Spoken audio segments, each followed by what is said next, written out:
मोक्षदा एकादशी व्रत कथा। धर्मराज युधिष्ठिर कहने लगे कि हे भगवान, मैंने मार्गशीर्ष कृष्ण एकादशी अर्थात उत्पन्ना एकादशी का सविस्तार वर्णन सुना। अब आप कृपा करके मुझे मार्गशीर्ष माह के शुक्ल पक्ष की एकादशी के विषय के बारे में बतलाइए। इस एकादशी का क्या नाम है तथा इसके व्रत का क्या विधान है, इसकी विधि क्या है, इसका व्रत करने से किस फल की प्राप्ति होती है, कृपया यह सब विधान पूर्वक कहिए। भगवान श्री कृष्ण बोले, मार्गशीर्ष माह के शुक्ल पक्ष में आने वाली इस एकादशी को मोक्षदा एकादशी कहा जाता है।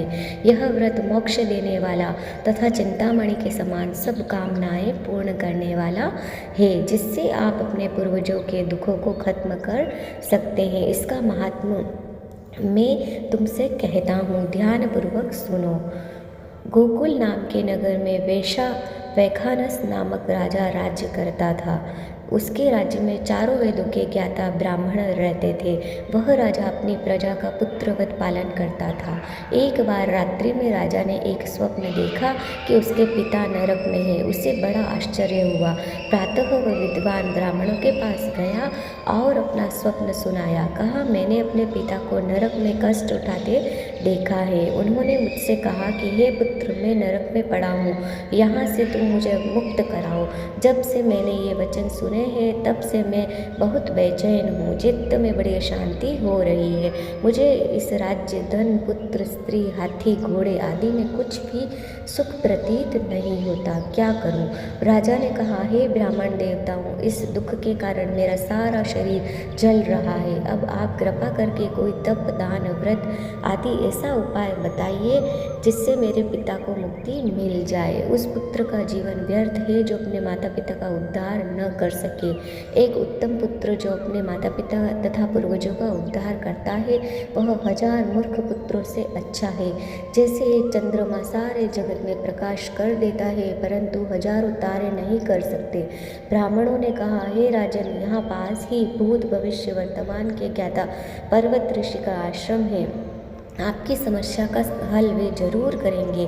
ऐसा सुनकर राजा मुनि के आश्रम पर गया।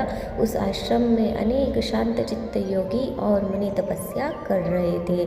उसी जगह पर्वत मुनि बैठे थे। राजा ने मुनि को साष्टांग दंडवत किया। मुनि ने राजा से सांगोपांग कुशल पूछी।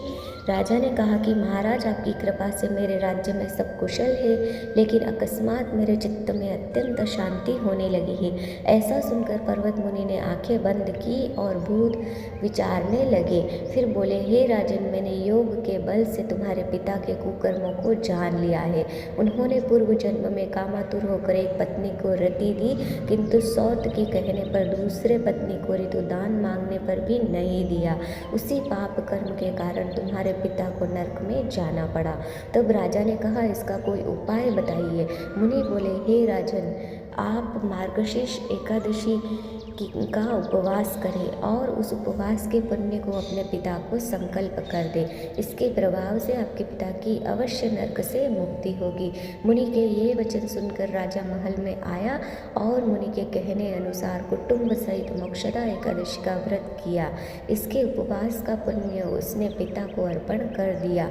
इसके प्रभाव से उसके पिता को मुक्ति मिल गई और स्वर्ग में जाते हुए वे पुत्र से कहने लगे, हे पुत्र, तेरा कल्याण हो। यह कहकर स्वर्ग चले गए।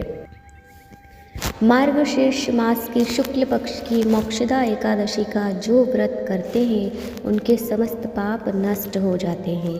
इस व्रत से बढ़कर मोक्ष देने वाला और कोई व्रत नहीं है। इस दिन गीता जयंती मनाई जाती है। साथ ही यह धनुर्मास की एकादशी कहलाती है। अतः इस एकादशी का महत्व कई गुना और भी बढ़ जाता है। इस दिन से गीता पाठ का अनुष्ठान प्रारंभ करें तथा प्रतिदिन थोड़ी देर गीता अवश्य पढ़ें। जय श्री हरि विष्णु। बोलो राधे कृष्णा की जय।